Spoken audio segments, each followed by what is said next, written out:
죽었다 깨어나 갑자기 뱀파이어가 된 신부, 그리고 그 앞에 놓여진 수많은 유혹들과 하강의 이야기. 오늘의 인사이트, 영화 박쥐입니다.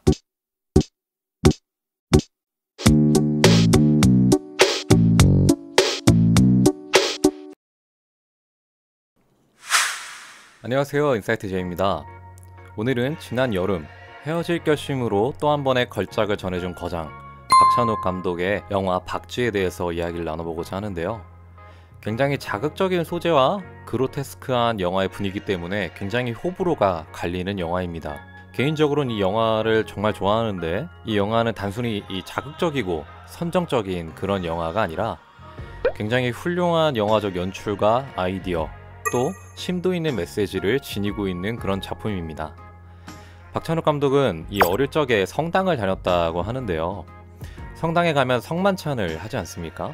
예수님의 몸인 이 떡을 떼어서 먹고 또 예수님의 피인 포도주를 마시는 예식을 하는데, 거기에서 피를 나눠주는 이 신부님이 또 검은색 사제복을 입고 있다 보니까 어린 마음에 신부님과 드라큘라를 연결해서 상상을 하는 그런 상상을 했었다고 합니다. 거기에서부터 신부가 드라큘라가 되는 박쥐의 이야기가 시작됐다고 볼 수가 있는데요. 그런 상상력에서 출발해 이 드라큘라의 이야기와 친구의 아내를 사랑해서 친구를 죽이는 살인을 저지르게 되는 이야기, 에밀 졸라의 테레지 락행의 원작을 합쳐 만들어낸 영화입니다. 이 영화에 대한 상상이 시작된 곳이 또 교회, 성당 아니기 때문에 이 영화에는 성경의 모티브가 많이 사용이 되는데요. 성경의 이야기를 여러 부분에서 가져오면서도 비틀기도 하고 또 반전을 시켜서 이야기를 보여줍니다. 이에 대해서 개봉 당시 천주교 측에서는 천주교 집안 배경의 출신인 박찬욱 감독이 왜 이런 영화를 내놓았느냐 비판의 목소리가 적지 않았는데요. 제가 이 영화를 봤을 때에는 이 영화를 통해서 종교에 대해 비판을 하려는 부분이 분명히 있지만, 또 그와는 반대로 비판에서만 멈추는 것이 아니라 어떤 예찬을 하고 있다라는 생각도 듭니다. 그렇다면 이 영화에서 어떻게 성경의 이야기들을 인용했는지, 또 이 영화는 어떠한 메시지들을 가지고 비판을 하기도 또 예찬을 하기도 하는지 세 가지 키워드로 한번 들여다보도록 하겠습니다. 첫 번째 키워드는 신부입니다. 이 영화의 시작은 원래 의사가 되려 했었지만 더 본질적인 영혼의 치유를 위해 사제가 된 한 신부에 대한 이야기로 시작을 합니다. 이 배우 송강호 씨가 맡은 한상현이라는 신부는 신부가 되었지만 또 자기 앞에 무력하게 죽어가는 사람들의 장례를 치러주면서 사람들에게 더 본질적으로 도움이 되고자 하는 마음에 한 프로젝트에 지원을 하게 되는데요. 그 프로젝트는 바로 이브라는 바이러스에 대한 백신을 만드는 비밀 인체 실험 프로젝트입니다. 이 실험을 주최하는 외국인 신부는 상현에게 당신도 혹시 자살을 하기 위해서 이곳에 온 것이냐 라는 질문을 하는데요. 여태까지 많은 신부들이 생명을 살리기 위한 순교라는 명분으로 이곳에 자살을 하러 왔었다라는 것을 이 대사를 통해서 볼 수가 있죠. 거기에 상현은 시원하게 대답을 하지를 못합니다. 여기서 상현 역시 겉으로는 순교를 위해 왔지만 그 내면 어딘가에 그 질문에 대해 스스로 찝찝함이 있었다라는 것을 예측해 볼 수가 있죠. 그렇게 상현의 몸에는 바이러스로 인한 종기들이 나기 시작합니다.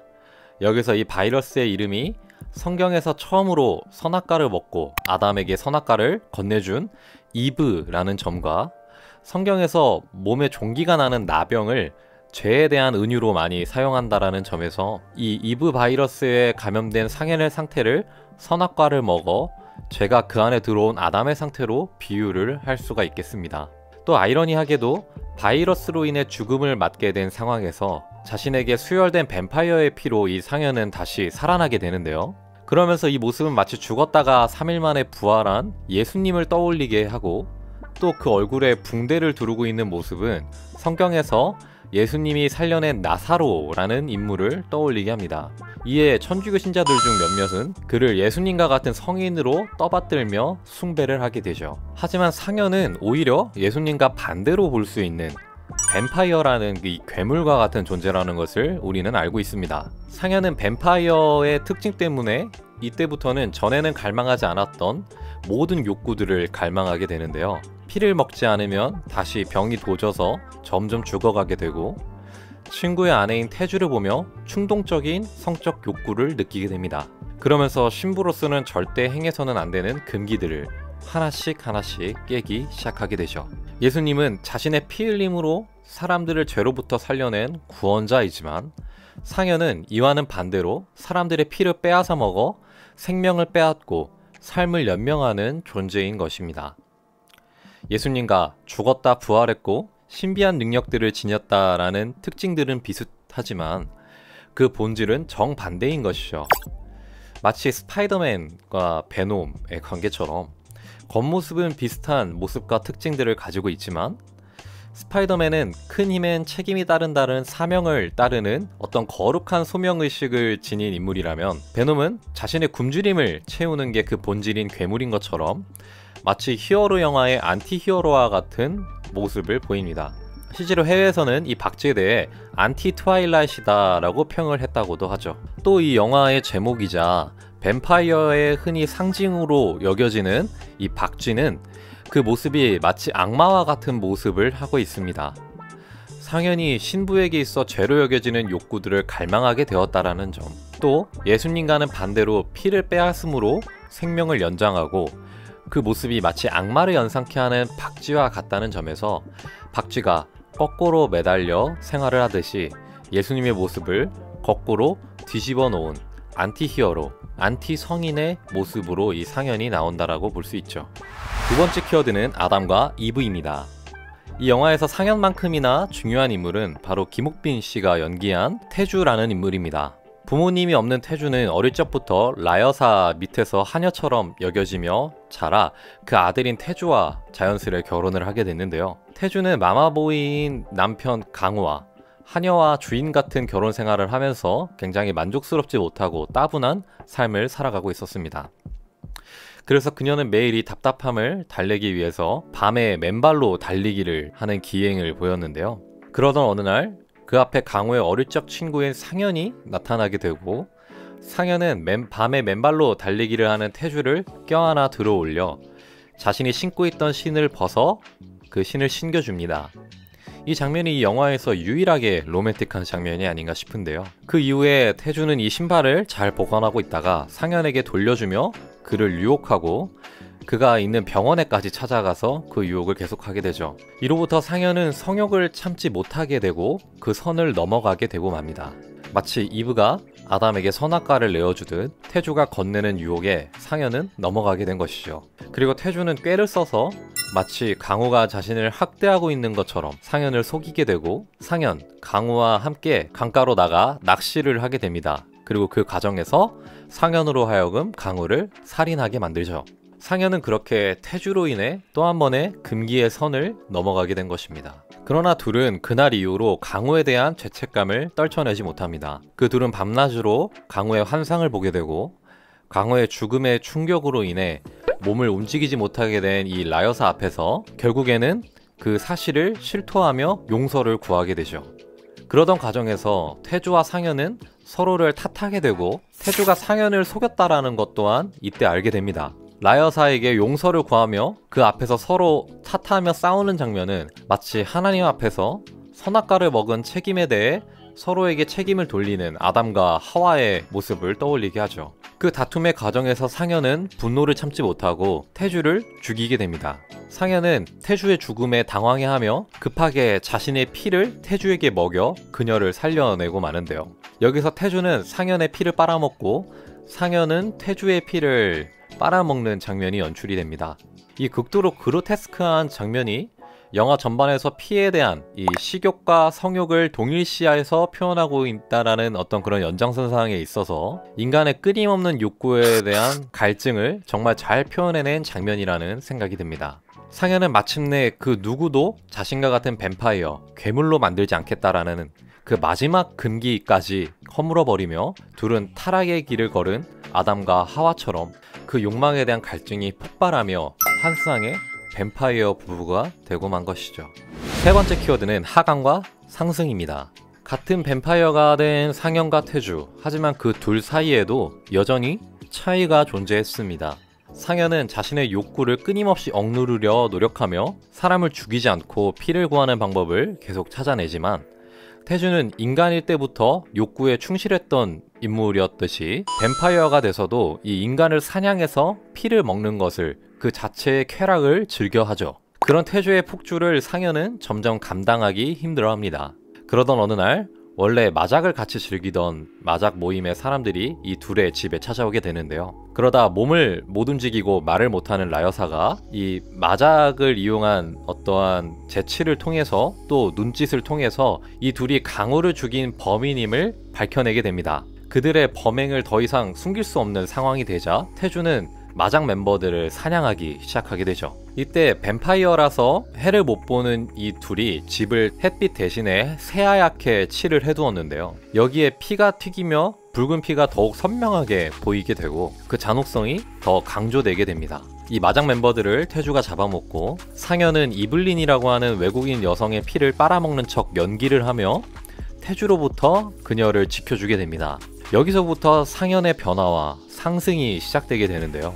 이 영화는 시작부터 이 지점까지 상현의 끝없는 추락을 보여줘 왔습니다. 상현을 성인으로 떠받드는 사람들의 신앙심과는 아이러니하게 정반대되게도 상현은 피를 빨아먹는 식욕의 금기, 또 성욕의 금기, 살인의 금기를 넘어 태주를 자신과 같은 뱀파이어로 만들기까지 하는 지경으로 추락을 해왔고, 이 영화는 전반적으로 하강의 이미지를 계속해서 강조해왔죠.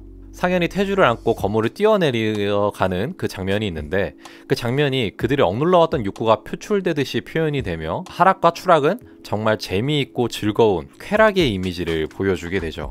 그 추락의 바닥 끝에서 도저히 통제가 되지 않는 태주를 보며 상현은 어떤 결심을 하게 됩니다. 그래서 이블린을 살려주게 되고 거기서부터 상승을 시작하게 된 것이죠. 그리고 바로 두 번째 상승이 이어지게 되는데요. 상현은 자신을 떠받드는 신자들을 찾아가 일부러 한 여성을 강간을 하려고 하는 그런 가짜 연기를 보여줍니다. 그러면서 자신의 성기를 그 사람들 앞에 내어 보이게 되죠. 이 행동은 상현이 이전처럼 욕구를 채우고자 하는 행동이 아니라 이들에게 충격을 주어 계몽시키기 위한 어떠한 행동으로 보여지게 되죠. 자신이 성자가 아니며 당신들이 떠받들어야 하는 존재가 아님을 강하게 그들의 머릿속에 각인시키는 것입니다. 이는 신이 아닌 단지 같은 인간으로서 신의 대변자 역할을 하고 있을 뿐인 성직자를 신처럼 떠받드는 종교 사회에 대한 어떤 비판처럼 보여지고, 또 동시에 이 장면 직후에 씩 웃으며 멀리 날아 상승하며 사라지는 상현의 뒷모습을 보여주며 이들의 잘못된 방향의 신앙을 부숨으로써 상현이 상승하고 있음을 감독은 연출하고 있다라는 생각이 듭니다. 그리고 상현은 어떠한 목적을 위해 태주를 차에 태우고 함께 산 위에 올라가게 되는데요. 마치 예수 그리스도가 인류의 죄를 십자가를 지고 골고다 언덕을 올라가듯 태주라는 또 자기 자신이라는 죄의 십자가를 지고 산 위를 올라가는 것이죠. 그리고 거기서 절벽 끝에 다다르게 되고 태주와 함께 아침해를 보며 죽음을 맞이하게 됩니다. 여기서도 자신의 죄가 아닌 인류의 전체의 죄를 위해 희생한 예수 그리스도와는 반대로 자신들의 죄로 인해 야기될 더 큰 재앙들, 피해들을 막기 위해서 희생의 죽음을 맞이하는 모습이 예수님과 반대가 되는 지점이기도 하면서도 또 동시에 추락의 끝에서 가파른 상승을 통해 예수 그리스도의 십자가의 길을 조금 따라 걸어가게 되는 그런 모습을 보여주게 되는 것이죠. 둘은 그렇게 껴안고 죽음을 맞이하게 되는데 여기서 상현은 그동안 고마웠어요. 지옥에서 만납시다 라고 인사를 건넵니다. 아직 믿음의 끈을 놓지 않은 상현은 죄를 많이 지어 우린 지옥에 갈 거라 이야기를 하는 거죠. 거기에 대해서 태주는 죽으면 끝, 그동안 즐거웠어요 신부님 하고 답을 하는데, 신앙인과 무신론자의 서로 상반된 이 마지막 대사는 천주교 집안에서 자라 현재는 무신론자인 이 박찬욱 감독이 교회가 어떠한 의지의 대상이 되기도 하면서도 동시에 교회의 어떤 이면을 꼬집고 싶은 종교에 대해 가지는 양면의 마음을 표현한 것이 아닌가라는 생각이 듭니다. 이 영화는 마치 하강의 쾌락을 예찬하는 듯 보여지기도 하지만 또 반대로 마지막에 이르러서는 쾌락의 끝에 숭고하고 겸허한 희생으로서 마치 예수 그리스도의 십자가의 길과 같은 희생의 길을 따르게 되는 모습을 보여주게 되며 그 희생을 예찬하는 모습도 보여주는데요. 끝없이 하강하는 듯한 이 이야기가 반대로 한 번도 하강해보지 않은 신부 상현이 끝까지 하강함으로 인해서 비로소 가장 높은 희생의 경지까지 상승하게 되는 역설적이게도 한 인물의 타락의 이야기지만 동시에 상승의 이야기이기도 한 것이죠.